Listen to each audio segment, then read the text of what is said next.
Então, bom dia novamente a todas e todas. Nós vamos ter a nossa mesa de encerramento, o nosso encerramento do seminário UVM Cosmoceno 2025, com a mesa de encerramento do professor Máximo de Felícia. Queria agradecer imensamente ao professor pela disponibilidade de estar aqui com a gente nesses dias frios, estar aqui, e poder construir o pensamento junto com a gente, né, trazer sua contribuição. É uma grande referência, né, como todos sabem, nacional e internacional, e nas nossas pesquisas também é uma grande referência aqui na UFCM.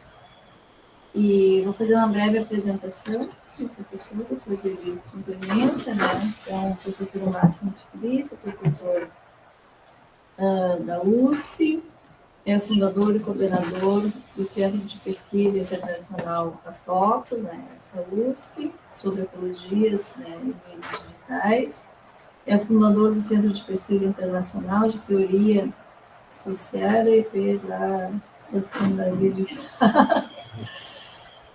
E também é professor visitante da Universidade Paul Valery de Montpellier, da Universidade Lusófona de Porto e da Universidade da Sapiência de Roma. Muito obrigada, professor. Deixa eu começar com um agradecimento. Eu que agradeço a recepção aqui e o convite que a professora André e o Matheus me fizeram. Eu vou parabenizar o evento pelas temáticas, né, como fui convidado, eu me identifiquei, né, com a proposta, e tenho passado dias muito atividades aqui, tenho aprendido muito, seja nas apresentações visuais, seja no debate aqui, nas apresentações que eu fiz aqui. Eu fiquei muito contente, senti que valeria a pena ficar aqui nesses dias e valeu mesmo, né?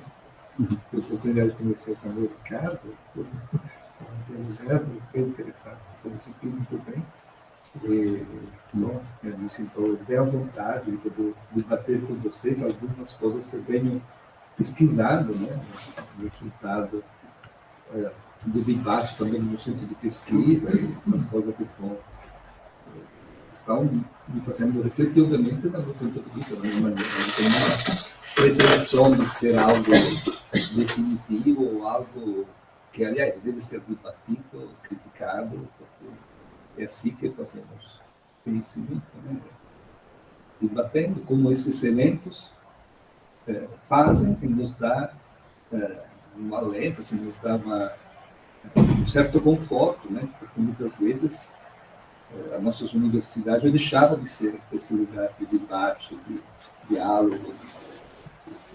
Como André disse, eu sou sociólogo de formação, mas venho atuando na área de comunicação e na área de ciências ambientais. Sou professor no programa, que é o Programa de Ciências Ambientais da USP, e é um programa interdisciplinar, né, de mestrado, doutorado e pós-doutorado, e onde trabalho com a digitalização do meio ambiente. A digitalização e a datificação do meio ambiente. E na graduação, estou na área de comunicação, na área de aula de teoria biopública em contextos digitais. A proposta que eu fiz para debater, né, tem a ver um pouco com esse tema, né? Depois da democracia, pensar a complexidade em contexto pós-antropoceno. Então, vou apresentar brevemente, rapidamente, porque acho que todos nós já conhecemos bem, não? O debate sobre o antropoceno, né? A crítica ao conceito do antropoceno. Depois, refletir um pouco algumas pistas para pensar a complexidade em contexto pós-antropocênico, né? E para chegar um pouco a essa provocação que podemos debater junto, né, sobre a relação entre o ciberobjeto e a crise da episteme democrática, colocando a questão da crise da democracia não numa esfera política, mas numa esfera epistêmica. Essa é um pouco a proposta. Espero não entediá-los, ou ser rápido, porque eu gostaria muito de ter tempo para debate. Vou começar aqui. eu consigo ficar em 40 minutos, uma coisa assim, para depois podermos debater e trocar visões. Né? Então, o primeiro ponto é o protagonismo dos não humanos e a crise da epistema antropocêntrica. Já desde a pandemia, né, venho juntando um pouco de observações sobre uma que me parece ser uma característica, né, uma das características da nossa época, que é o advento, né, daquilo que eu chamo de protagonismo dos humanos, ou seja, de entidades que sempre consideramos como entidades externas, objetos, ou entidades invisíveis, ou tecnologia, que saíram, começaram a se comunicar, começaram a interagir, criando agenciamento, como veremos, muito significativo nos próprios convívios dos humanos. Né? E isso me parece que é uma característica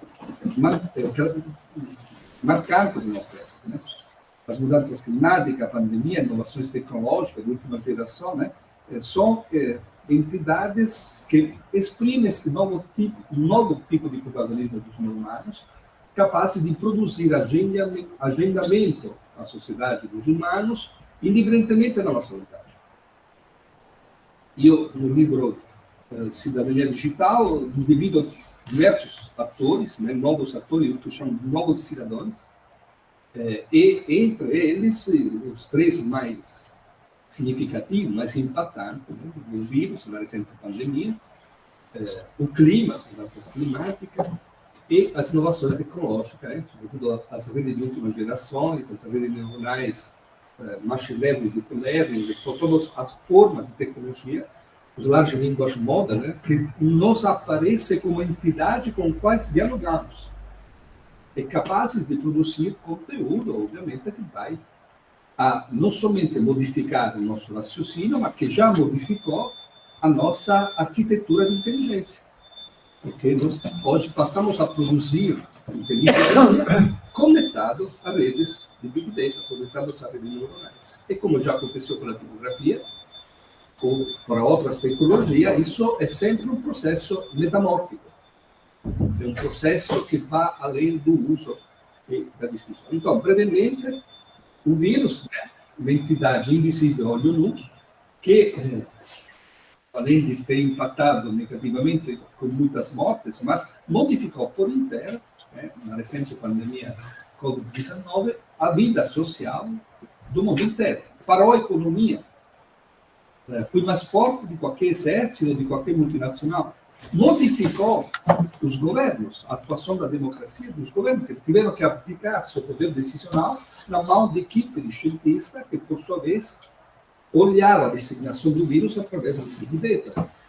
Portanto, cartografando, isso podemos deixar depois para o debate, para a parte final, nós já temos uma arquitetura durante a pandemia de governance que não é parlamentar apenas.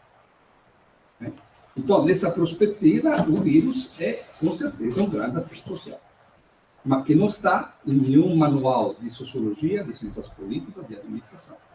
Uma entidade invisível, de difícil até definição, porque o vírus se torna gente quando ele é hospedado em um corpo. Portanto, é difícil até definir do ponto de vista conceitual, mas com certeza, e dado que nós habitamos um mundo infecto, as pandemias são recorrentes. Então, o vírus, com certeza, é um ator social. É um ator social muito poderoso, como já, infelizmente, experimentado. O segundo é o clima, né? O aquecimento global, as emissões. Não há hoje setor da sociedade, universidade, multinacionais, médias empresas, governos, que não vivem dentro de uma agenda do clima. As reuniões periódicas da COP são outro exemplo de um outro tipo de parlamento, que não é o parlamento da democracia, como foi pensada na Europa e durante a modernidade, porque reúne não somente todos os países do mundo, centros de pesquisa, grandes grupos econômicos, mas metaforicamente também as florestas, o clima, os rios, as águas, tentando buscar um tipo de contratualidade na qual se mantenha o clima abaixo de 2 graus. As COP, o objetivo das COP é esse. Né? Então, já a SCOP é um outro tipo de parlamento que inclui também a entidade humana. Mas, com certeza, o clima é um grande ator social, um grande agente social. Hoje, empresas, o governo gasta milhões para tentar manter uma agenda climática, ou, no caso de muitas empresas, para parecer que tem uma agenda climática. Mas, de fato, é uma realidade, que o clima é um outro grande ator social. Né? E a parte mais interessante, mais próxima dos debates aqui do nosso evento, a evolução tecnológica, a tecnologia. Né? Obviamente, aqui por tecnologia, devemos pensar em uma perspectiva distinta da ideia ocidental de técnica. Né? O meu posicionamento é o posicionamento do ensaio sobre a técnica do Heidegger, é o posicionamento também de Gregory Bateson, né? De pensar uma ecologia da mente, portanto, de pensar a tecnologia como parte de uma ecologia, como articuladora de uma tecnologia. Explicarei isso brevemente daqui a pouco. Mas, portanto, com certeza, a evolução da história da internet e o tipo de evolução tecnológica nos últimos 30 anos nos apresenta um tipo de tecnologia que não é a técnica aristotélica, que não é o instrumento utilizado para, que não é a técnica, que não é ferramenta, que não é mídia, né? Mas que eu identifico como tecnologia do habitat, ou seja, são formas de agenciamento entre humano, ambiente e técnica que produz habitat. As imagens que nós vimos antes do contra-monumento é um exemplo claro disso. Ou seja, nós estamos pensando, ou também as imagens da máquina colonial que foi escrita agora, só um exemplo disso. Não estamos pensando apenas repasse de informações. Estamos pensando, a técnica possibilita criar mundos, criar cronotopos, criar habitat. Eu defino atópico porque exatamente não só o produto do humano, porque uma vez que eles são criados, como todo o ecossistema, implica metamorfose e transformação do próprio humano. Então, nós hoje habitamos não a natureza. Não a natureza. Nós habitamos ambientes conectados. Nós habitamos infoecologia. A evolução da conectividade nos demonstra claramente que a história da internet é uma história de evolução e de extensão de redes, passando das redes entre computadores e as pessoas, depois com a Web 2.0 e, sobretudo, a internet das coisas, as redes de pessoas, dispositivos móveis e coisas, que através de etiquetas passaram a emitir informações na própria internet. Depois, através com a grande quantidade de informações produzidas pela internet de coisas, passamos às Big Data, e, portanto, a rede dos dados, que é o oceano dentro do qual se desenvolve a que hoje é chamada impropriamente de inteligência artificial. E hoje, através de sensores satélites, estamos passando a uma ulterior expansão de redes, que além de pessoas, dispositivos, coisas e data, conecta também a biodiversidade, conecta inteiros ecossistemas. Então, a história da evolução da internet nos diz claramente que a história da internet, da evolução, é uma história de evolução e de expansão de forma de redes, cada vez redes maiores. E, sobretudo, é a história da evolução da conectividade.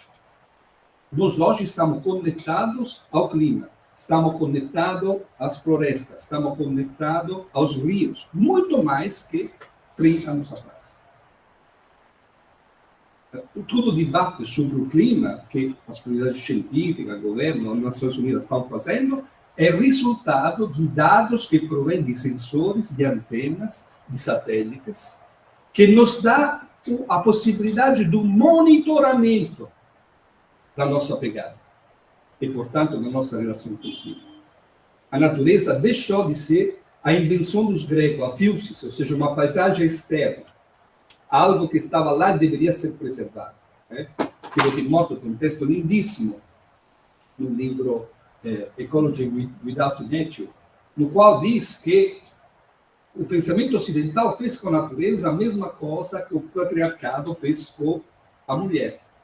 Ou seja, isolou a natureza, e uma vez isolada, criada como algo puro, se tornou alvo da sua violência. Então, assim, a ideia de natureza é o produto de uma episteme que separa e que não conecta. Ao contrário, hoje estamos num contexto muito mais coletivo. E, portanto, a minha ideia de cidadania digital é que a nossa sociedade não é mais composta apenas por atores humanos, somente, mas vírus, clima, algoritmos, big data, constitui um novo tipo de comum conectado, no interior do qual cada membro é produzido pelos demais. No interior do qual não há mais uma dimensão apenas de governance produzida pelos humanos, mas uma dimensão muito mais complexa. E este novo comum, obviamente, implica a superação da ideia de sociedade. E aqui tem uma bibliografia ampla, obviamente, do Latour, Lowe, diversos autores, diversos autores que já escreveram muito sobre o fim da ideia de sociedade, assim como a episteme europeia ocidental a produziu. E como também a sociologia a produziu. Qual é a ideia de sociedade da sociologia? A sociologia não inventa a ideia de sociedade. A sociologia nasce na França, Auguste Comte, nasce na Europa em pleno contexto industrial. E no contexto no qual somente pode ser pensada a sociedade como um produto técnico. A sociologia é filha, fruto da Revolução Industrial. Mas a ideia de sociedade da sociologia não é uma invenção da sociologia. A ideia de sociedade da sociologia vem da polis greca. É a margem da tela do Rafael, a escola de Atenas. A sociedade, para nós ocidentais, é esta. Eu sempre conto essa história que nós temos no nosso centro de pesquisa, entre as outras linhas, uma linha que estuda a digitalização dos povos indígenas aqui no Brasil desde 2002. O primeiro congresso indígena aqui em 2002. E tem diversos pesquisadores que fazem pesquisa de campo e produzem estudos. Né? Agora vai sair em novembro um número especial da revista Matrizes com 12 artigos escritos em colaboração entre os pesquisadores do Áfricos e indígenas sobre a ideia de comunicação indígena. E em uma dessas várias possibilidades de encontro, eu me lembro que encontrei um ancião da etnia Craô, o velho Aleixo, que é uma pessoa muito simpática, né? Já morreu, obviamente, já era. E eu me lembro de ter perguntado para ele: quem é que mora na sua aldeia? E o velho Aleixo me respondeu: olha, na nossa aldeia aqui mora nós, os homens, as mulheres, as crianças, depois embaixo da terra tem os nossos antepassados, depois tem as plantas, tem as árvores, tem os rios, tem os peixes, tem as onças, tem os passarinhos. Começou um elenco de entidades que constituía a sociedade na perspectiva Craó. Bom, obviamente, a ideia de sociedade dos Craó é infinitamente mais complexa da ideia de sociedade de Durkheim, de Max Weber, de Dalton Parson, de todos os clássicos da sociologia moderna. E a crítica que Bruno Latour oportunamente faz à sociologia é exatamente isso. A sociologia, diz Latour, não, ao falar de sociedade, evita de se pôr a questão principal. O que é que forma a sociedade? Quando falamos do social, quem somos e quantos somos? A sociologia não se faz essa pergunta, porque pela sociologia a sociedade é composta pelos atores sociais, pelos sócios, que são os humanos. Ao contrário, pensamentos não ocidentais, como os caras, e várias outras etnias, nos dizem que a sociedade não é composta por então, a episteme que cria a sociedade é a mesma episteme que inventa a natureza, Dioses, é a mesma episteme que inventa o conceito de técnica, ed é a mesma episteme que, obviamente, põe o humano no centro, como o único ator principal, dominador da natureza da Terra.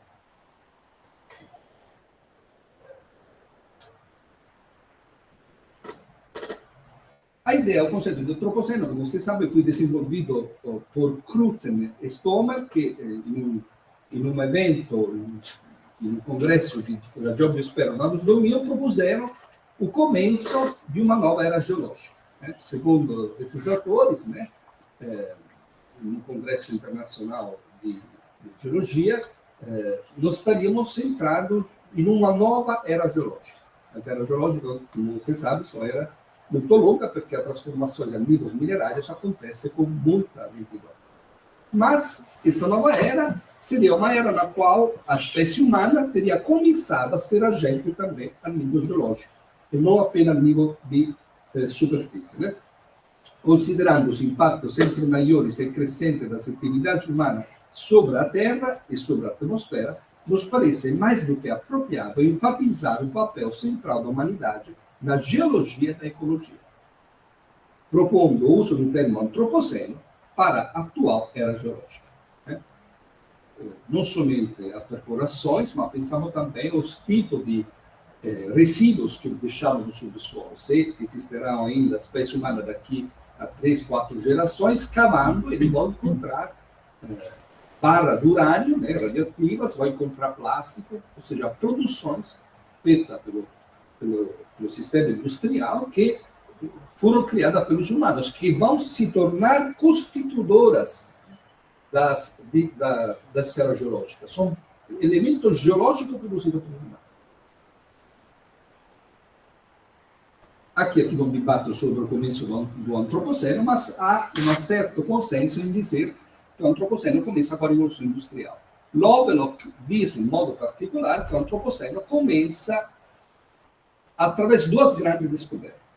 Uma é a descoberta da máquina a vapor, de Thomas Newcomen, um tipo de tecnologia que, como poderíamos definir, tecnologia de segunda geração, porque age sobre produz um efeito na tecnologia, ou seja, a máquina a vapor permite a movimentação da cadeia de produção, portanto, é uma tecnologia que age sobre a nova tecnologia e não sobre a natureza, como a tecnologia aristotélica, mas é, de fato, o começo de um modo de produção industrial que, diz Lovelock, poderá se estender a nível global somente com a invenção de Guglielmo Marconi e o telégrafo sem fio, que vai permitir a comunicação entre os continentes e, portanto, a criar, de fato, não somente depois da descoberta da máquina a vapor, não somente a comunicação, uma produção industrial em ampla escala, mas também uma comunicação global.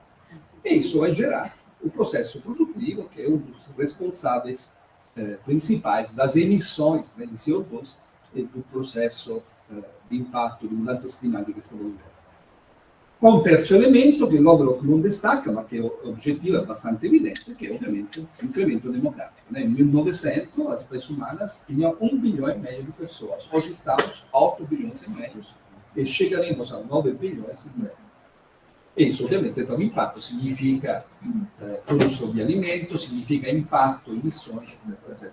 Água, etc. Então, a ecologia antropocênica é uma ecologia que pensa que produz um agenciamento do humano sobre a natureza, do humano sobre o mundo, através do uso da tecnologia. Esta é a ecologia antropocênica. E um conjunto de autores começaram a criticar o conceito de antropoceno, exatamente para dar uma visão unilateral, digamos, linear, entre o humano e a natureza, entre o humano e a técnica. E começaram a questionar o conceito de antropoceno. Latour não questiona o conceito de antropoceno, mas propõe uma leitura mais complexa daquela de Crutzen. Leio a definição. As forças geostóricas já não coincidem com as forças geológicas a partir do momento em que se fundiram em vários pontos com a ação humana. Enquanto estivermos lidando com um fenômeno natural, encontraremos sempre o antropos. E sempre que seguiremos os passos do humano, descobriremos forma de nos relacionarmos com as coisas que havíamos localizado no campo da natureza. Nem a natureza, nem a sociedade pode entrar intacta no antropoceno.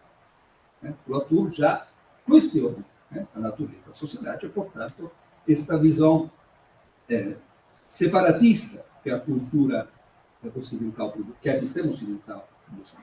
Felice Cimatti, esse texto já foi traduzido, será publicado no próximo ano dentro uma coleção que estou coordinando, che si chiamerà Iperintelligenza con Nicola Ubu, ed è un testo di un filosofo italiano, Felice Cimatti, che parla do post-animal e che, junto a vários outros autores, veremos alguns outros agora, critica o concetto di antropoceno. O concetto di antropoceno implica inadvertitamente che o mondo intero dipende da decisões da ação humana, pelo bem e pelo mal. Este é o motivo principal pelo qual o debate sobre o antropoceno limita-se ao campo da ética e da ecologia e não se estende, ao contrário, ao debate da antropologia. Donna Haraway, o antropoceno baseia-se numa teoria das relações já impensáveis, ou seja, na velha teoria do individualismo utilitarista limitado, na qual unidades pré-existentes e relações competitivas absorvem todas as áreas da atmosfera. A ciência do antropoceno está confinada no interior de teoria de sistemas restritivos, que se demonstraram incapazes de refletir adequadamente sobre simbiose, simbiogênese, desenvolvimento ecológico e rede em micro-organismos. Ovviamente, aqui é uma análise, uma crítica epistêmica ao conceito do antropoceno, que é um conceito que é ancorado em uma concepção de complexidade sistêmica e linear. Aqui, mais interessante, é a crítica de Moore. O antropoceno se tornou o conceito ambiental mais importante e também o mais perigoso do nosso tempo. O aquecimento global não é a realização de uma humanidade abstrata, o antropos. O aquecimento global é capitalogênico.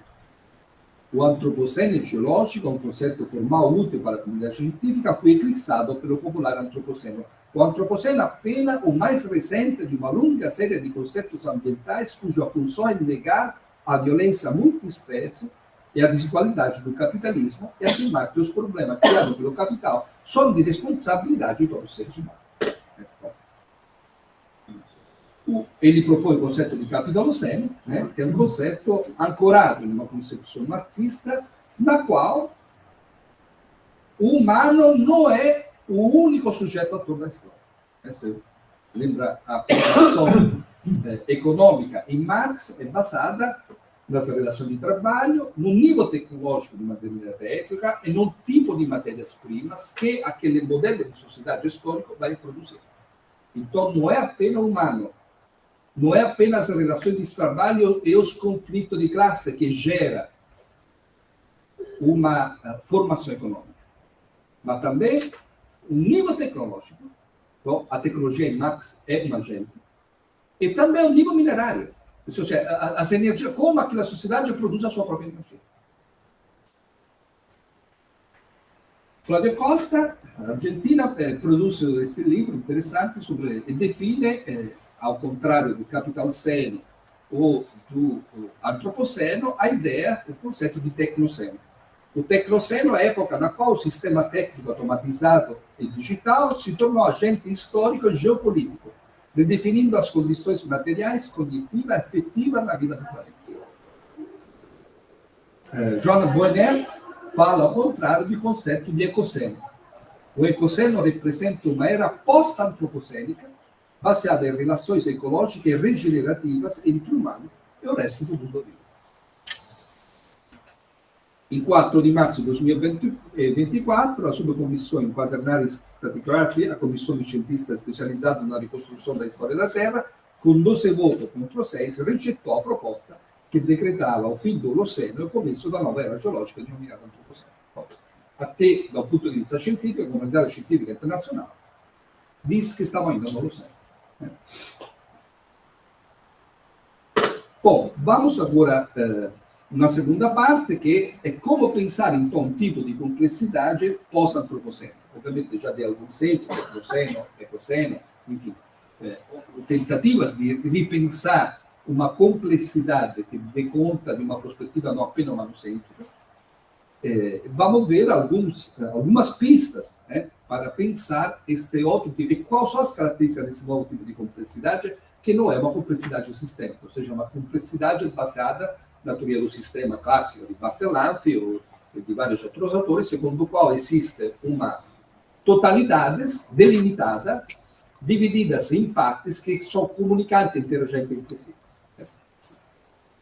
in un contesto di mudanze climatiche, in un contesto, noi vedremo, di Gaia, in un contesto di hiperconectividades, no estamos mais em um sistema, mas estamos em um tipo de complexidades que é coletiva, veremos, que é reticular e coletiva, veremos que isso, como isso pode ser expressado, como isso pode ser dito. Isso é um dos maiores desafios da nossa época, é o pressuposto também, como veremos, da crise do conceito de democracia, da crise do conceito epistêmico de democracia. A crítica ao termo antropocene esprime a emergência de um novo tipo de complexidade, na qual as transformações não são apenas o resultado da ação isolada do humano, mas da sinergia de um conjunto de agentes e elementos que, ao se conectarem, produz alterações no ambiente e nas suas próprias constituições.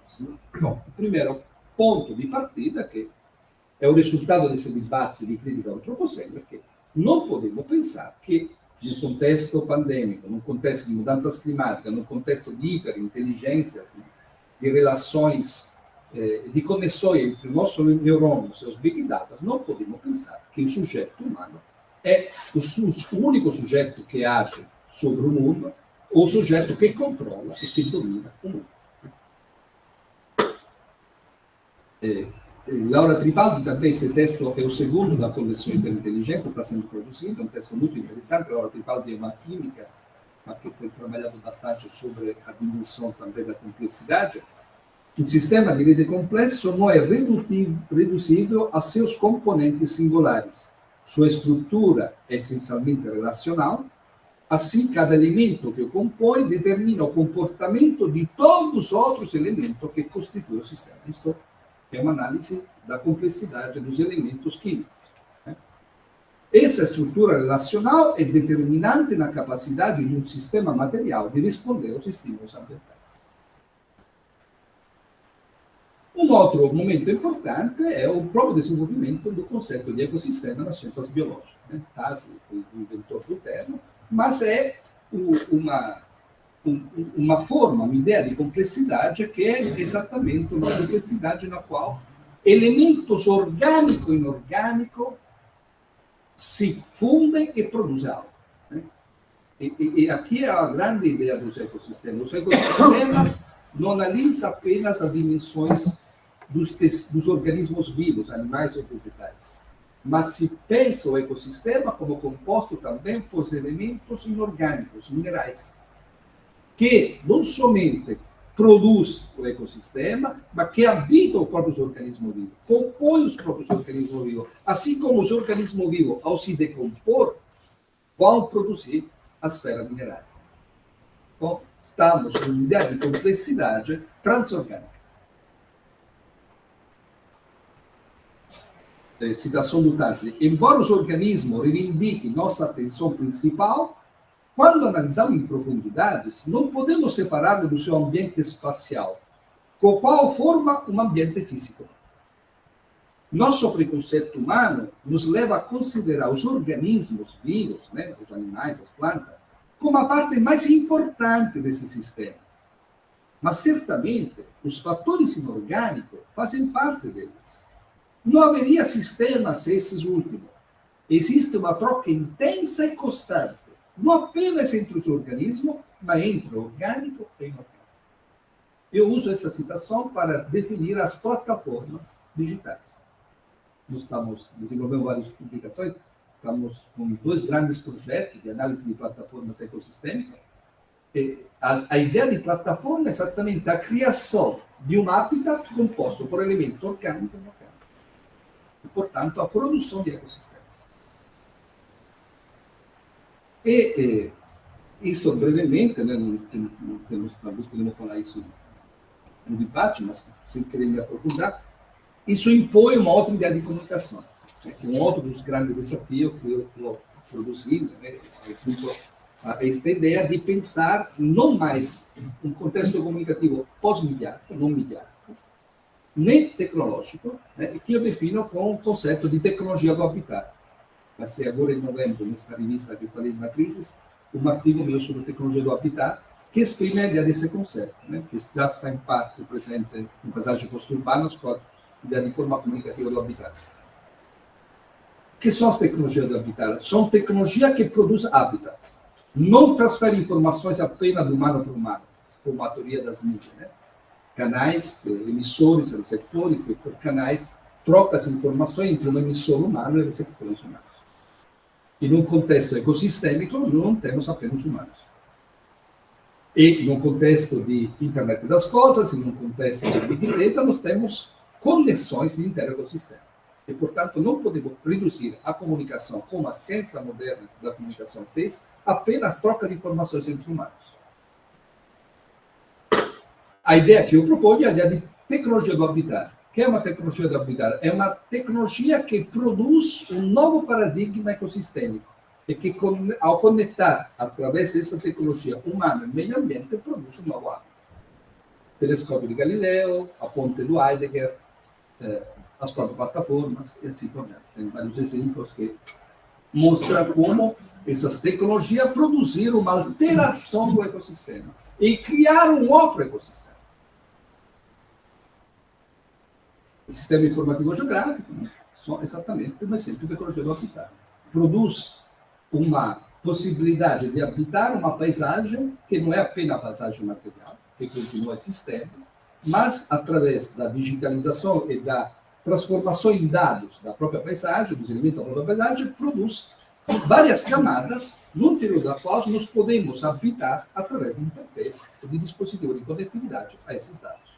Bom, eu habito um território físico, mas existe também uma camada de dados e informações sobre aquele território, sobre a complexidade geológica, conformação hidrográfica, urbana, produção cultural, etc. E isso produz um território muito mais complexo, que é o território no interior do qual hoje realmente habitamos. Nós não habitamos mais apenas um território geográfico. Né? No caso, um dos meus primeiros livros se chama Paisagem Pós-Urbana, porque a experiência do território contemporâneo do nosso habitat é uma experiência que nos coloca em um espaço físico atravessado por fluxos informativos. E a nossa situação social e o nosso habitat concreto não é definido mais apenas por onde eu estou fisicamente. Eu posso estar no meu quarto isolado no meu espaço privado, mas se eu me conecto em uma videoconferência, passo mais por onde eu estou naquele momento, o meu espaço privado se transforma em um espaço público. E, portanto, o que determina a qualidade da minha situação social e a minha relação e o lugar onde eu habito é a sinergia entre o espaço físico e os fluxos informativos. Agora, aqui há um processo metamórfico extremamente interessante e importante, tem uma ampla bibliografia sobre isso. Eu que cito quase uma foto no livro que traduzimos aqui no Brasil, se chama Mundo Dado, recomendo a leitura. O Cosimo Cotto é um filósofo do MIT que trabalha bem a dimensão de inovações contemporâneas. O meio ambiente passa a ser um ecossistema que acontece, evolui por meio das tecnologias de sensoriamento. O meio ambiente não é algo externo que medimos por meio de sensores. Sensores e ambiente se tornam uma coisa só. A programabilidade que inserimos nos ambientes através da presença de sensores, código, inteligência química, passa a fazer parte desta nova ecologia. As tecnologias de sensoriamento são constitutivas do sentido e do mundo. Além de sensores de satélite, hoje estamos passando por um processo de datificação. O que é a datificação? É a transformação do espaço, do ambiente, de qualquer tipo de realidade, em data, em big data. Os big data não são dados, se chama data, que da etimologia latina significa doado, para diferenciá-lo dos dados. Os dados são produzidos por humanos. Os big data, na grande quantidade, se autorreproduzem e são produzidos por sensores e por satélites, e, portanto, fazem parte daquela que Luciano Flori define a terceira ordem tecnológica, a terceira época da tecnologia. A primeira, a tecnologia de primeira ordem é aquela do Aristóteles. O humano produz uma técnica para impactar na natureza, instrumentalidade, e a técnica é uma extensão de um ato humano. A segunda, aquela da máquina a vapor, onde um homem produz uma máquina que age sobre uma outra máquina. A terceira é aquela daquela que é definida a inteligência artificial, um sensor recebe informação, a transmite a um software que a transforma em um comando que altera a posição do satélite. Então, aqui não temos mais intervenção humana. Mas a minha percepção é a tecnologia de quarta ordem, que seria um tipo de tecnologia na qual a transformação em data da realidade produz a possibilidade de alterar as sequências informativas das composições da superfície das coisas que compõem a complexidade. E alterar a sequência informativa significa produzir outras realidades. E aqui, portanto, temos a sinergia da dimensão material, física, do biológico, do minerário, do biológico e do digital. Portanto, uma natureza datificada, hoje a floresta amazônica é datificada. Nós temos o que hoje chamamos de floresta amazônica, não é apenas a floresta física. Não é apenas a geografia, onde está a floresta pluvial tropical, no norte do Brasil e em vários estados da América Latina. A floresta amazônica hoje são os dados que ela produz. Nós sabemos que tem um impacto, os biomoadores chegam a modificar o clima da inteira região da América e de parte do oceano. Então, nós sabemos hoje que o ar que respiramos vem da Amazônia. E o sabemos por dentro. O sabemos por sensores, por satélites, que as comunidades científicas podem utilizar para conhecer o que é impossível alcançar pela olho nu. Então, a natureza hoje é uma natureza datificada. Quando nós podemos em relação o que nós compramos no supermercado, como nos deslocamos na cidade com as mudanças climáticas, com as emissões, nós estamos fazendo um raciocínio que é um raciocínio datificado, que é um raciocínio de conectividade. Se o primeiro modelo de complexidade sistêmica baseava-se na ideia de uma organização delimitada, composta por uma macroestrutura separada do exterior, formada por microcomponentes e organizada pelas interações internas entre diversas partes, o modelo de complexidade reticular, verificado, apresenta-se como uma arquitetura sem interno nem externo. Nessa configuração, cada parte singular reproduzia em si a totalidade, era também constituída por diversos níveis, como expresso pelo princípio hologramático de Elena Morán. Ou seja, a biosfera, habitar a biosfera, e, portanto, o contexto das mudanças climáticas, a pandemia, a relação de imunidade com os vírus, a nossa conectividade com os Big Data, exprime um tipo de hábitat de complexidade no interior do qual não existe interno e externo. Todas as biodiversidades nos habitam, nós somos compostos em grande parte por bactérias, por fungos, por um conjunto de elementos que pensamos ser externos, mas que, ao contrário, nos habitam. E, ao mesmo tempo, a nossa ação impacta sobre esses elementos. O clima, não há Gaia, a teoria de Gaia, a hipótese de Gaia de Lovelock, não há um fora na biosfera, não há como jogar fora o lixo. Na biosfera não existe uma externalidade. Tudo que nós jogamos no rio, tudo que nós jogamos no ar, volta como qualidade do ar, volta como qualidade do alimento. E, portanto, não há externalidade. O princípio hologramático de Elena Morán diz exatamente isso. Num holograma físico, o menor ponto da imagem contém todas as informações do objeto representado. Não apenas a parte que está no todo, mas o todo está na parte. O princípio hologramático está presente no mundo biológico, onde cada célula do nosso organismo contém a totalidade da informação genética que se representa. E, obviamente, a complexidade ecossistêmica de Gregory Bateson. Gregory Bateson é um autor fundamental para pensar a inteligência artificial hoje. E, muito estranhamente, todos os debates sobre inteligência artificial, ninguém cita o Gregory Bateson, que, ao contrário, escreveu já obras importantes, acabou de traduzir aqui, de lançar aqui no Brasil Ecologia da Mente, mas assim, a ideia de mente de Gregory Bateson me parece uma das melhores metáforas para entender a complexidade da nossa interação com os Big Data, com os Machine Learning, Deep Learning, com o Large Language Models. E Don Haraway utiliza o termo holobionte. A palavra holobionte para indicar o assemblamento simbiótico em qualquer escala espacial e temporal que se assemelha mais a nós de relações interativas diversificadas no interior de sistemas dinâmico complexo de que com entidades de uma biologia composta por unidades preexistentes. O holobionte exatamente esse amaranhado de entidades, como é o nosso organismo. Nós podemos pensar que o nosso organismo seja apenas delimitado pela nossa pele, ou ao contrário, podemos pensar, como a ciência nos diz, que o nosso organismo é uma rede de micróbios, bactérias, fungos, e parte, obviamente, genética nossa. Mas é uma rede, e, portanto, é um holobionte. Bom, vamos finalizando já, para deixar mais espaço para o debate, a parte final. Como tudo isso tem a ver com a crise atual da democracia, que está no mundo inteiro, não é apenas no Brasil, não é apenas nos Estados Unidos. A Europa inteira está passando por esta crise também, independentemente do governo. E que, na interpretação que eu vou propor aqui para vocês, tem origem exatamente numa ruptura paradigmática e epistêmica. Não se trata do tipo de governo, se trata que o tipo da episteme que produziu a democracia hoje não consiga mais narrar a complexidade que habitamos.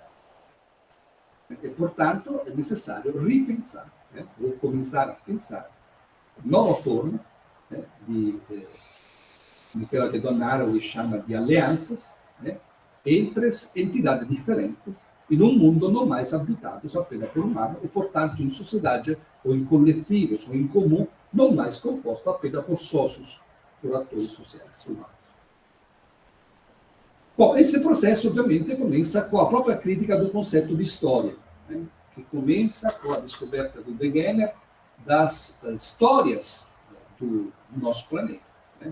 As placas tectônicas nos fizeram descobrir que os nossos continentes, que se formaram ao longo do tempo, que se separaram da Pangeia, que era esta forma única, foram se deslocando em áreas diferentes dos planetas, e nestas áreas diferentes havia condições climáticas diferentes que produziram a biodiversidade como hoje a conhecemos. Essa história, obviamente, é antecedente à história da espécie humana, mas, sobretudo, essas histórias ainda em andamento. Nós estamos inseridos em uma história geohistórica. Pangeia continua, os continentes estão continuando a se deslocar, e daqui a N centenas de anos, provavelmente, com certeza, a conformação dos continentes não será mais como a conhecemos hoje. Por que isso é importante? Porque isso coloca a história da espécie humana, a história das civilizações, o colonialismo, o imperialismo, e numa complexidade da qual esses elementos são apenas uma pequeníssima e insignificante parte. Michel Pouet, no Homo sapiens tecnológico, fala exatamente de modificar a ideia de evolução da espécie humana com o conceito de coevolução. Nós, enquanto espécies, primeiro, não somos apenas humanos, como diria Don Haraway, somos holobiontes, mas nós evoluímos, nos adaptamos em coevolução com a técnica e com o ambiente. A técnica é constituidora da adaptação humana. Obviamente, não estamos falando da técnica como instrumento. É preciso falar de evolução, não mais de evolução humana, mas sim de evolução simbiótica entre humano, técnica e natureza. Don Haraway, ainda, o homem como espécie não faz história. Essa ideia de história deve dar lugar à geohistória, a história de Gaia, a história sincronizada. Os terráqueos vivem e morrem de forma extensa, entrelaçada e reticulada. Timothy Morton, um grande estudioso e crítico de natureza da ecologia ocidental, autor inglês, nessa obra Hiperobjeto, descreve a nossa contemporaneidade como, pela primeira vez, uma contemporaneidade composta por hiperobjetos. Que são os hiperobjetos?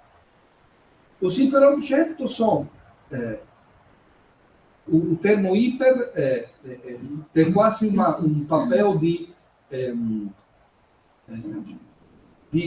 inverter o significado do objeto. Os objetos são entidades que não têm uma delimitação, que não podem ser delimitados, e que, portanto, não estão na nossa frente. Portanto, não são objetos. Objeto, no latim, que está jogado na nossa frente. Quais são esses tipos de hiperobjetos? Um exemplo que ele faz, obviamente, é o clima, as mudanças climáticas. Onde estão acontecendo as mudanças climáticas? Existe um lugar geográfico? Não. Claro, na Amazônia, mas também em qualquer cidade do mundo, em qualquer ângulo do planeta. E também, sobretudo, no interior de qualquer organismo do planeta. Porque as mudanças climáticas vão produzir tipo de bactérias que vão entrar no meu organismo e vão produzir uma alteração também no meu organismo.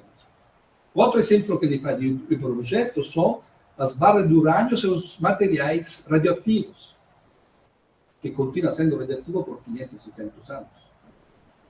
E que expande, portanto, a radioatividade para além da própria localização específica. Portanto, os hiperobjetos não são delimitados, não são nem internos nem externos, eles são não locais, como diria uma atópicos. Agora, esses hiperobjetos, sobretudo as mudanças climáticas, produzem aquela que Timothy Morton define assimetria. Ou seja, a nossa espécie, a nossa geração, pela primeira vez, se encontra perante a problemas que sabe de não poder solucionar durante a sua existência. Um desses é o clima, as mudanças climáticas. Se todos os países... Bom, convido a leitura, né? Aqui no Brasil, Luiz Marx escreveu esse texto muito interessante que convida a leitura, que se chama O Desenho Decisivo, a Década Decisiva, né? No qual ele diz, como vários outros autores internacionais, tem vários livros com o mesmo título a nível internacional, defende a ideia que nós estamos na década decisiva, ou seja, o que nós faremos nessas décadas pode impactar sobre a possibilidade de gerações futuras encontrar condições de relações harmoniosas com o clima ou não. E uma das coisas que diz que deveriam fazer nessas décadas é a criação de um governo mundial que seja capaz de impor a todos os países as medidas necessárias para a redução de emissões. Mudança de alimentação, mudança da infraestrutura produtiva, do consumo, todas aquelas coisas que... Agora, Timothy Morton diz o seguinte: mesmo se amanhã todos os governos do mundo parassem de emitir emissões, de emitir CO2, que é um dos principais, de destruir as florestas, etc., o impacto destas alterações teria algumas evidências, impacto concreto somente daqui a 3 ou 4 gerações. Porque, obviamente, estamos falando de mudanças lentas, de mudanças que têm uma duração maior daquela da geração da vida da espécie humana. Agora, segundo Timothy Morton, essa condição, nós somos a primeira geração a ter a consciência dessa condição. A ter a consciência que o nosso agir político, para dizer o termo utilizado de Hannah Arendt, não tem o impacto que nós podemos ver nas nossas gerações, ou que podemos até prever nas próximas gerações.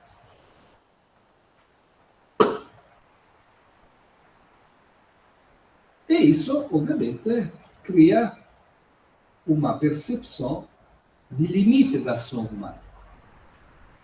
Que, na minha leitura, nesse livro que estou escrevendo, que espero saia o próximo ano, vou trabalhar agora bem daqui para frente, eu defino como uma condição na qual experienciamos um fim com a crise do pensamento cibernético. O primeiro pensamento cibernético, aquele criado por Green e outros autores, partia do pressuposto que havia um controle, além do automatismo das máquinas, mas havia um controle do humano sobre a técnica, que é o pensamento aristotélico. Ou seja, toda a modernidade e ainda, em grande parte do debate contemporâneo, infelizmente, está ainda amparado na ideia da primeira cibernética do Wiener e também na ideia de técnica aristotélica. Ou seja, a técnica é um fazer do homem, é um produto humano para determinados fins, humano pode controlar a técnica.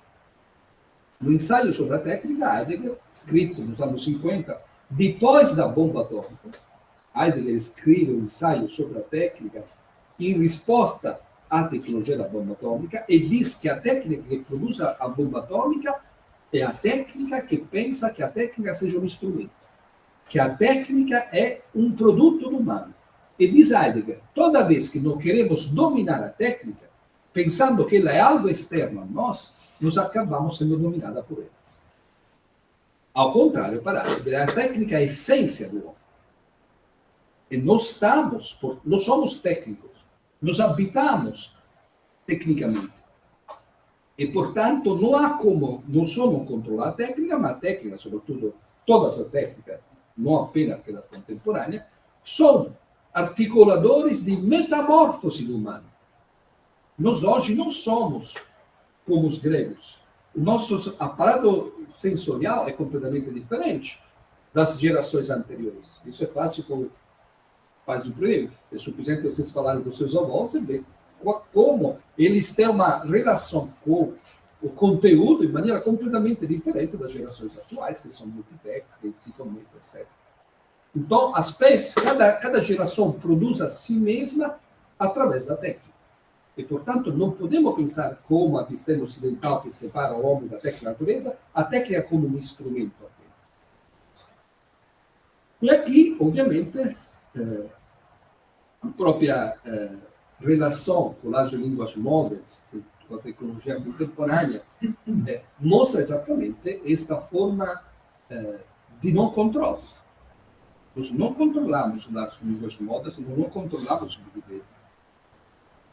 Aqui podemos debater depois, mas todos os projetos, por exemplo, o projeto AI Act, que foi a primeira lei do mundo que a União Europeia lançou de governance sobre inteligência artificial, é suficiente ler para ver que é uma lista de boas intenções.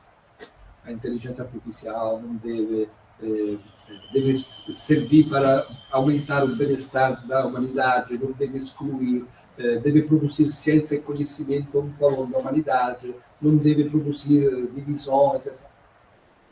Ótimo, maravilhoso, mas não tem uma linha para dizer como isso pode ser realmente realizado, como essas leis podem ser implementadas e controladas realmente, porque não há como. Os Big Data não têm localização, eles se autorreproduzem continuamente, estão continuamente gerando outros Big Data, outras quantidades de dados que, se acoplam, produzem enormes quantidade de informações, mas, sobretudo, produzem enormes quantidade de possibilidades. Então, a nossa relação com o que é propriamente chamado de inteligência artificial, porque não é algo externo, eu prefiro chamá-la de hiperinteligência. Nós estamos produzindo uma hiperinteligência, porque conectando-nos aos Big Data, nós estamos alterando as nossas redes neuronais, estamos produzindo um outro tipo de inteligência. Mas não estamos no controle disso. Como a escritura, dizia Marshall McLuhan, produziu homem tipográfico, ou como a eletricidade, nós não controlamos a eletricidade, nós não controlamos o alfabeto, a escrita. Não temos como controlar os Big Data. Claro, isso não quer dizer que não podemos fazer nada. Temos poder de agenciamento, obviamente. Mas não estamos no controle. A tecnologia é sempre produtora de metamórfose. Estamos num processo metamórfico. Como toda a agricultura é o resultado do quê? Da ação do humano através de uma enxada no território que produz algo que é artificial, entre aspas, artificial, que é a agricultura. Então, esse processo é um processo que põe fim à ideia da cibernética, né? Ciberné, né?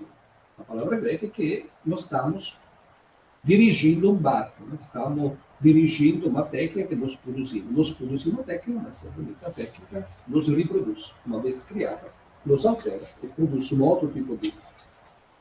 Então, qual é a relação com a crise da democracia? Que a ideia de democracia ocidental, aquela que chega e que surge com o contrato social, a Revolução Francesa, a Revolução Inglesa, que gera os parlamentos, que obviamente foi um grande avanço na história da humanidade, uma grande conquista, sem dúvida nenhuma. Deixo claro, não estou sendo contra a democracia. É uma invenção, é o resultado de um tipo de episteme, que é a episteme grega, que inventa um metaverso. Qual é o metaverso que a episteme grega inventa? A polis. O que é a polis? A polis é a ilusão de uma sociedade cercada por muros, no interior da qual habitam apenas humanos, apenas átomos. Não habita a natureza, as matas estão fora dos muros da cidade, não habita a técnica é um instrumento, e a sociedade é o lugar do debate e do polimos, né, entre os humanos, que tem a ilusão de poder decidir a própria vida, a própria futuro, governando o mundo autonomamente. Esse é o metaverso. O que significa metaverso? É uma construção artificial. Os Yanomami, os Kraô, não habitam a polis. Habita um outro tipo de complexidade. Nós hoje não habitamos mais a polis. O vírus entra na polis, a destrua. Os Big Data entram na polis, a destrua. E as mudanças climáticas entram na polis, que é a destrua. Portanto, a democracia, entendida como a possibilidade de um tipo de governo onde os humanos, debatendo, conflitando entre si, produzem o autogoverno, isso é baseado na ideia do monopólio humano da palavra e dos processos decisionais. Na ilusão do monopólio da palavra, do humano, do sujeito humano e dos processos de construção das decisões. Hoje nós não temos, em nenhuma condição, em nenhum caso, possibilidade de pensar que a governança contemporânea não seja atrelada a qualquer nível aos Big Data, não seja atrelada às mudanças climáticas, não seja atrelada a um conjunto de elementos que nós não controlamos. E, portanto, provavelmente, o pulo que devemos fazer é aquele de repensar uma ideia de comum simpoética, utilizando o conceito de Donaro, né? A simpoiese como contrário da autopoiese. Ou seja, a possibilidade de conectar os biomas, humanos, não humanos, minerários, digitais, e produzir, portanto, uma governance no interior do qual não seja apenas humanos a falar, não seja apenas humano a pensar de poder decidir sobre o mundo e sobre o seu convívio, mas seja através de plataformas, através de tecnologia de conectividade, a possibilidade de produzir projetos deliberativos, transorgânicos e transfísicos. Portanto, estamos no fim também da ideia da ação do humano sobre o mundo. Não porque não somos mais os únicos atores a agir, mas também, sobretudo, porque não há mais um externo, um planeta, uma natureza, uma terra, onde agir ou onde aterrissar. Muito obrigado.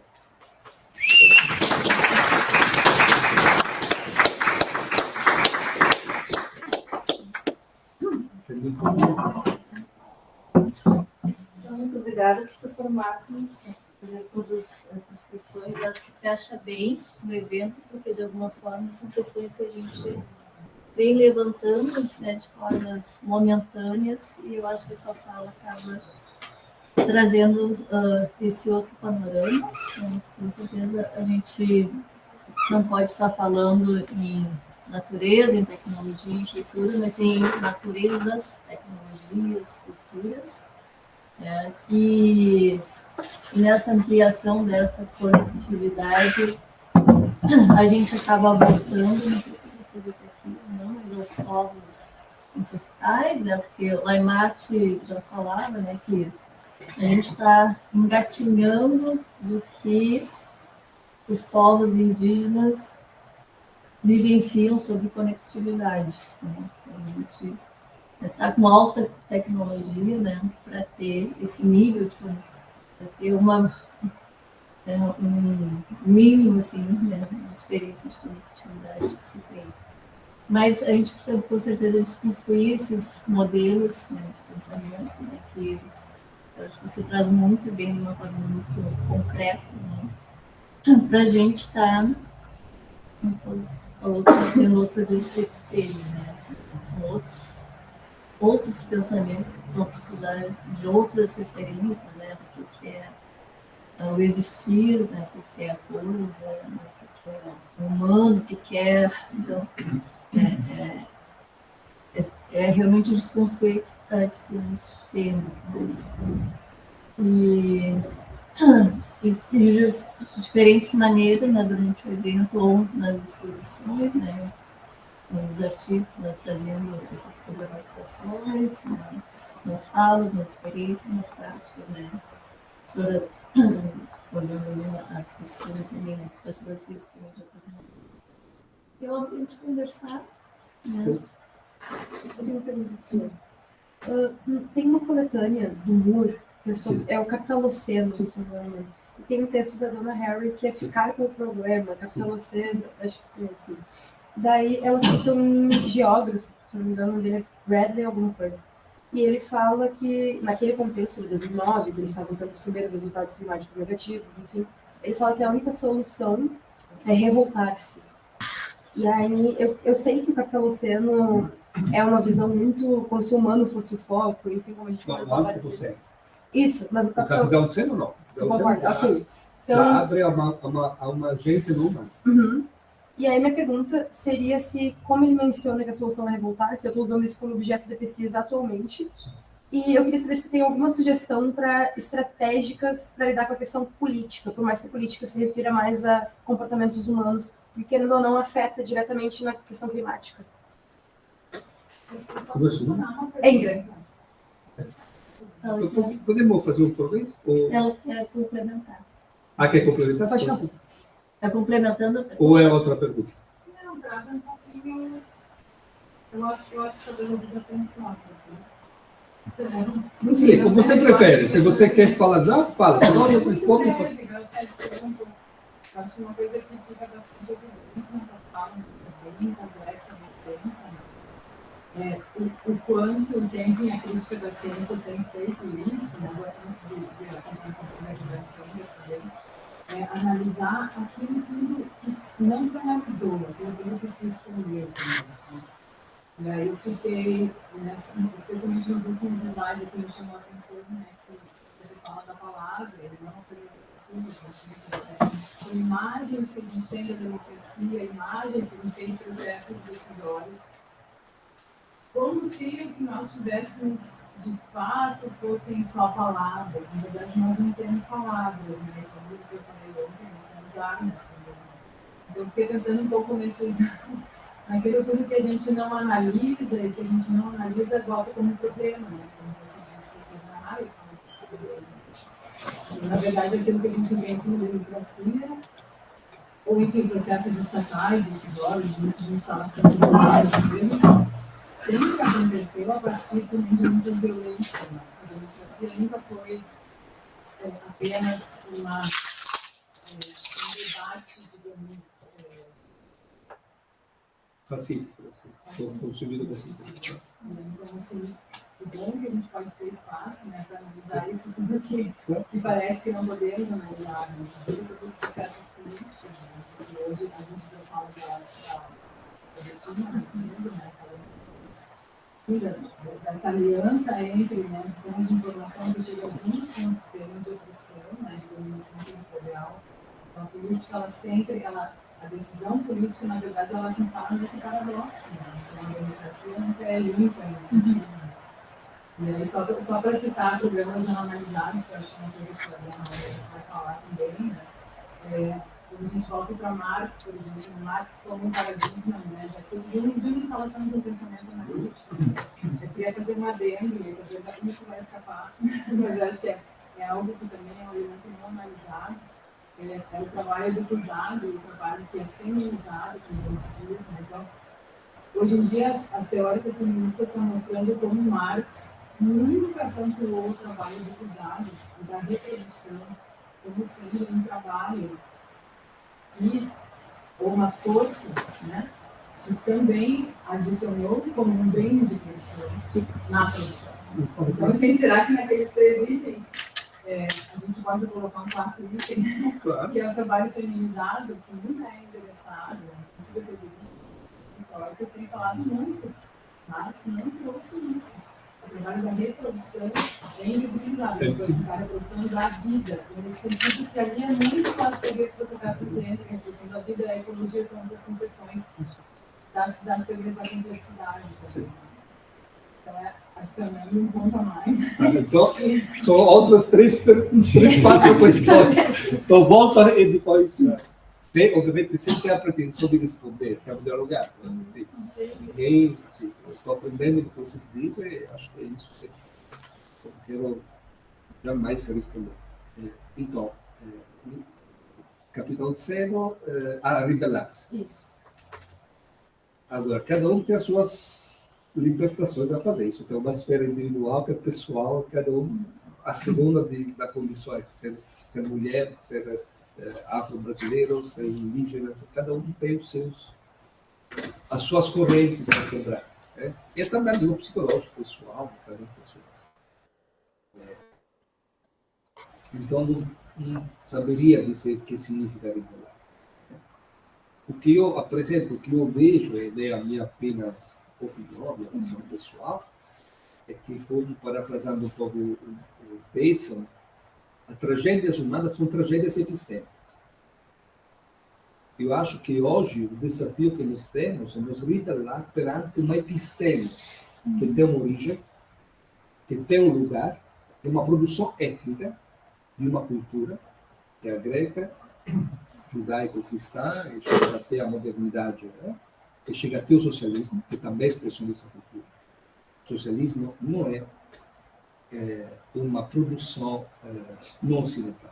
O socialismo é a expressão máxima, como o liberalismo, de uma episteme que separa o homem da técnica da natureza.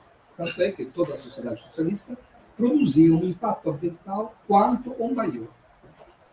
Não existe ecologia socialista. Né? Existe um ecossocialismo que está em desenvolvimento, que é também interessante, mas não há um pensamento, né? Não se produziu. Então, eu acho que a rebelião, do meu ponto de vista, hoje é contra uma episteme que se pensou como universal e que não é universal. Porque a ideia de que eu disse no livro da universidade, falamos com a André sobre isso, a ideia de técnica de Aristóteles, da tradição filosófica ocidental, não é universal. A ideia de natureza, né? O Yanomami não tem a palavra natureza.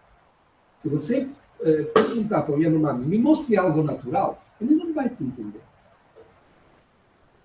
Então, a natureza é a ideia, portanto, da natureza como algo puro, incontaminado, externo, é a episteme greca, que afiou-se os primeiros filósofos, né? Antes de Sócrates, né? Tales,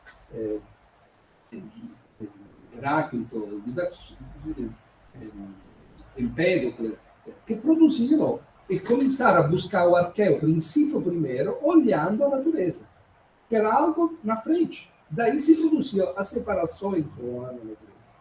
E nós estamos ainda nessa separação. Muitos movimentos ecologistas estão nessa separação. A ideia de querer salvar o planeta, isso é greca. A ciência nos diz claramente. Não há nenhum planeta a ser salvo. A biosfera não corre nenhum perigo, nenhum risco. A biosfera viu o aparecimento e desaparecimento de milhões de espécies. Mudou de clima, a era geológica, várias eras geológicas, né? Mudaram de clima, não de 2 graus. Né? Então, as baratas não continuam a existir, os fungos vão continuar a existir. Se nós desapareceremos como espécie, isso é insignificante. Então, assim, a questão, do meu ponto de vista, é que hoje a rebelião é uma rebelião epistêmica, ou seja, o Brasil, eu sempre digo isso, e digo isso toda vez que eu digo, refletindo um pouco da minha história, da minha trajetória, é um lugar privilegiado para produzir uma nova episteme. Aqui está o papel de nós acadêmicos, como André e a sua equipe estão fazendo muito bem, vários outros também, a professora Cristina também, que apresentou para fazer. Assim, nós temos o grande privilégio em relação a outros países do mundo de ter ainda vivas formas de conhecimento que não são epistémicas. Eu discordo completamente do Ribeiro de Castro.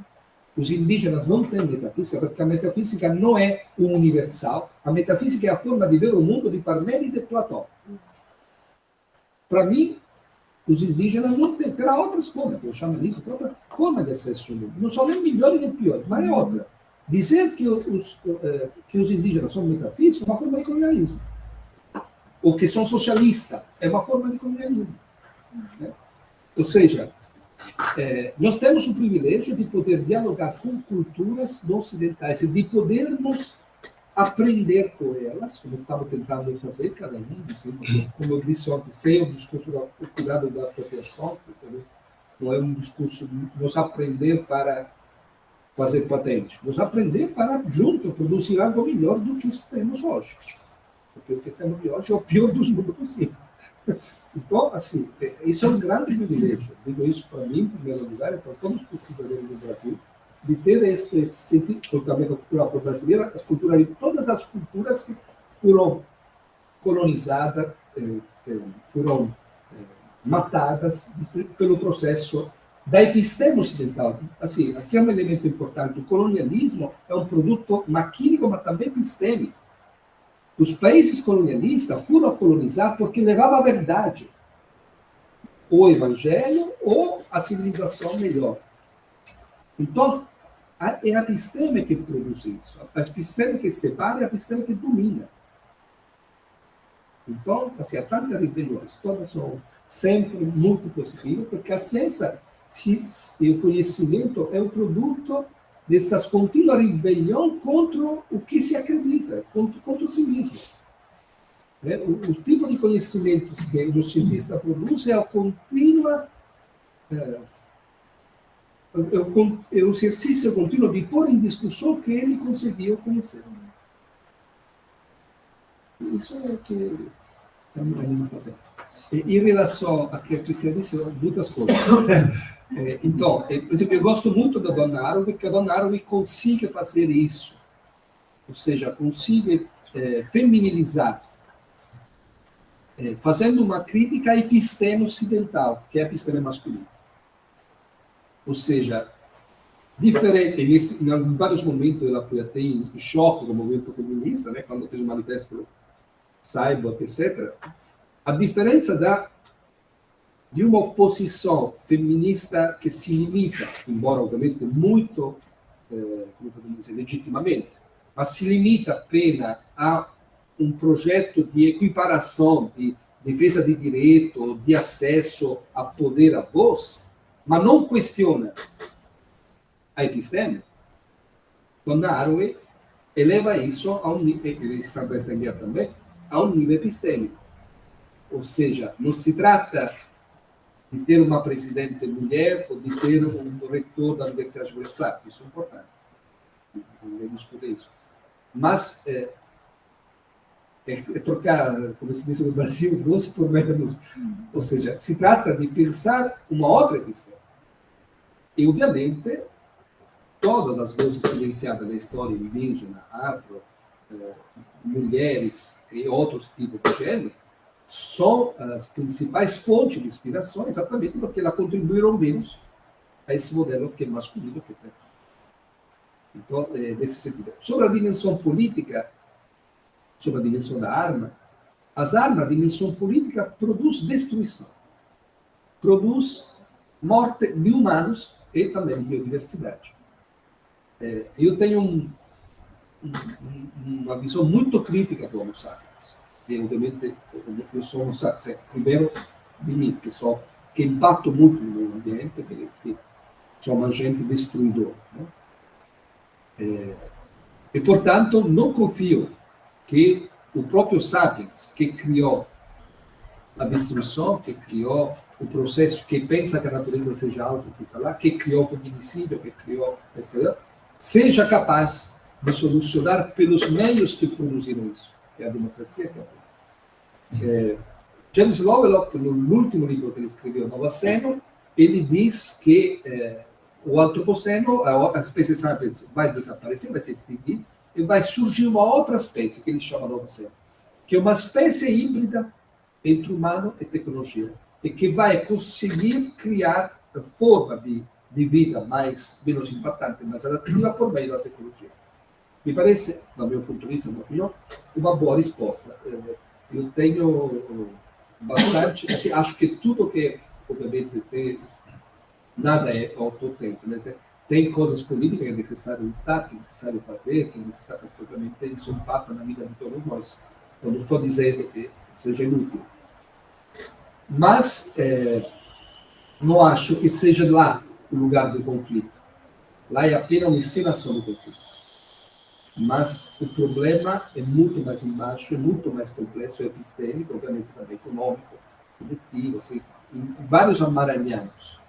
Hoje, a política não tem mais quase nenhum poder, em qualquer país do mundo. O próprio Trump é expressão de grupos, de interesses, fábrica de armas, movimentos econômicos mundiais, do qual ele é o porta-voz, é o atualizador. Né? Mas os governos hoje têm poucos poderes, seja a nível econômico, porque a maioria da economia não é produzida e não tem controle sobre a própria economia, porque depende dos fluxos globais. A nível comunicativo, também não tem controle da informação. Os governos hoje é o síndrome do emprego, né? Sobre como se vive dentro de cada casa, o síndrome do emprego não tem nenhum controle. Professor, indo em direção, eu queria levantar essa questão do Lovelock, né, do Novoceno. A gente está trazendo no evento essa problemática, talvez, de um cosmoceno, e outros teóricos trazem capitaloceno, bioceno, macroceno. Eu fico pensando a questão que o Morin traz, do buscar um metaponto de vista, né? Teve a polis, teve o metaverso. Que posição, talvez seja uma boa resposta ao Novoceno, mas eu fico pensando, né? A gente, ontem a fala da Cristina também, né? A gente pensou muito nessa relação de olhar do pássaro, olhar para baixo, depois no trabalho Cosmic Ancestry, olhar para cima, para o céu. Qual é a posição agora? Falam que alguns teóricos que se a gente tivesse uma comunidade na Lua, talvez a gente visse a Terra de outro modo, né? Os astronautas, quando veem a Terra de longe, mudam. Que metaponto de vista talvez a gente pudesse buscar, né? Bom, Matheus, é interessante porque isso me faz pensar que não estamos mais no mundo da prospectiva. Ou seja, a prospectiva é exatamente ponto de vista divergentes, portanto subjetivos, né, sobre uma coisa. O que eu tentei expressar aqui é o que a teoria de Gaia, a própria utopia e esta hipercomplexidade orobiôntica que nos abandonaram, nos diz que não há mais externalidade. Nós não podemos ser, ou seja, as mudanças climáticas nunca podemos ser, porque está acontecendo dentro de nós. O vírus é sempre mudou o mundo inteiro, parou tudo, parou a economia, parou o exército, parou tudo. Nós éramos o nos imprisionou, e foi muito bom, eu acho que, tirando o vírus que foi tremendo, mas assim, eu acho que a humanidade deveria se obrigatoriamente fechar em casa, pelo menos 6 meses por ano, para reduzir o impacto negativo que ela gera. Não devemos ser nós aprisionados, eu acho, como espécie. Mas assim, qual é o ponto de vista do vírus? Você não há uma perspectiva. Ou seja, a questão não é mais o ponto de vista, porque não é mais humano apenas o único agente a agir, não é ele também o único a enxergar. Qual seria a perspectiva da floresta? Qual seria a perspectiva dos rios? Então, o perspectivismo pressupõe que há um olhar humano que é melhor ou igual demais, mas que de qualquer forma consiga resolver ou pensar. Não temos esse problema. Não temos esse... E a própria nosso planeta, né, como diz a teoria de Gaia, não é um globo terráqueo, uma pedra em cima da qual se desenvolveu a vida.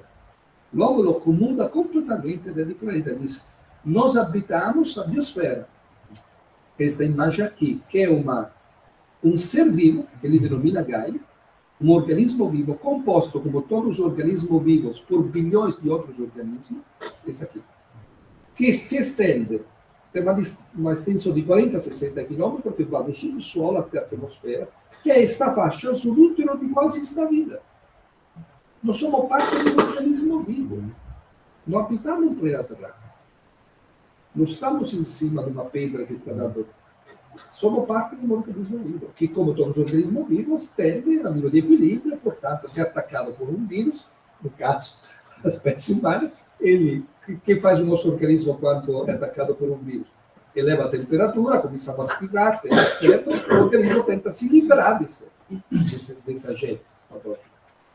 E da hipótese, principalmente, não há nenhuma comprovação científica, o conceito que Lovelock tenta desenvolver diz que o vírus de Gaia somos nós, os humanos. E, portanto, Gaia, aumentando a temperatura, vai fazer com que se derreta as camadas de gelo, aumente o nível da água do oceano, que vai submergir várias partes de terras e se livrar de vários habitantes que moram em regiões perto da água.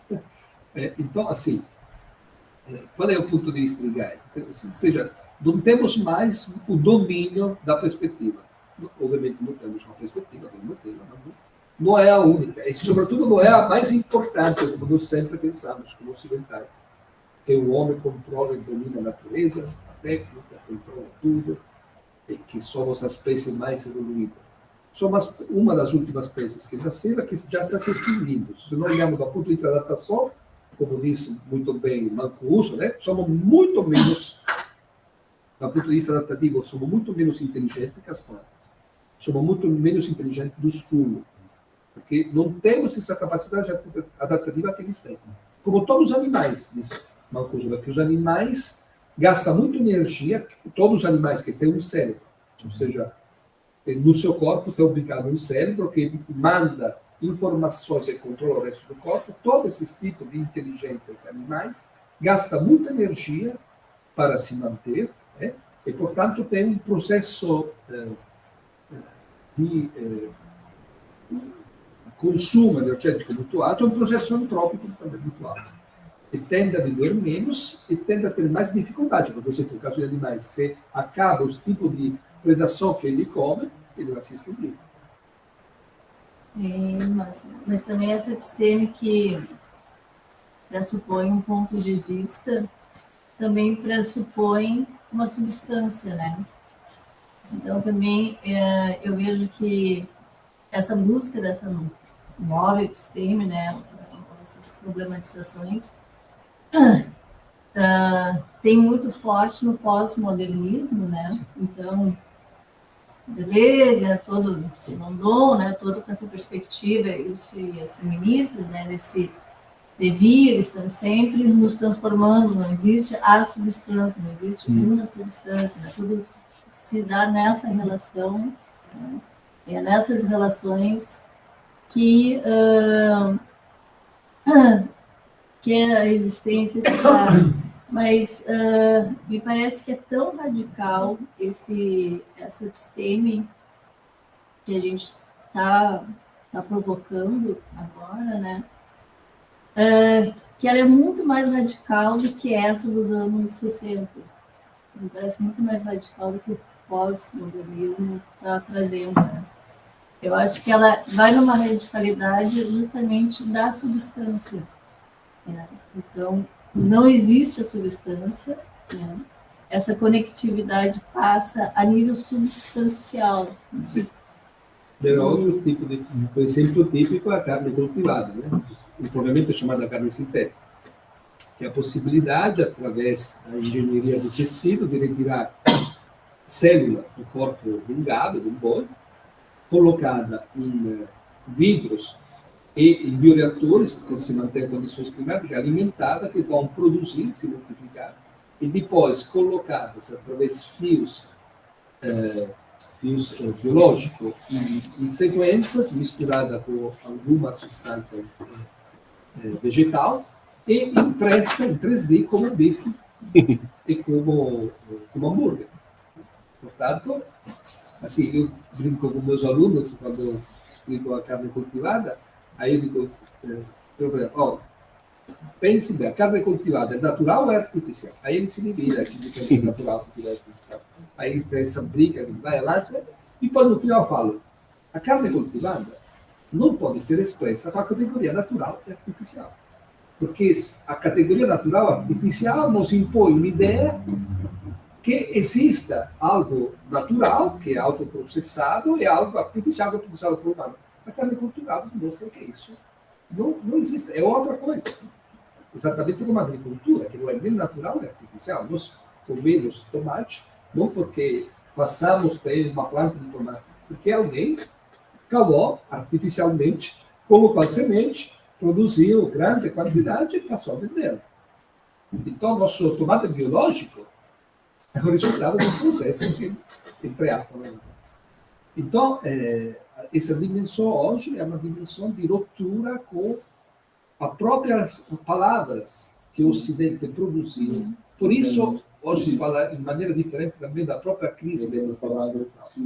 A crise do Ocidente hoje é não somente a percepção que não é a única forma possível de acesso ao mundo, da complexidade do sistema ocidental, mas também o limite que o Ocidente historicamente produziu. Obviamente, como todas as coisas, nada é completamente negativo, como eu produzir a ciência, produzir a democracia, produzir a técnica, tantas coisas positivas, mas ao mesmo tempo com grandes custos, com grande violência, com grande destruição, com extermínio, com genocídio.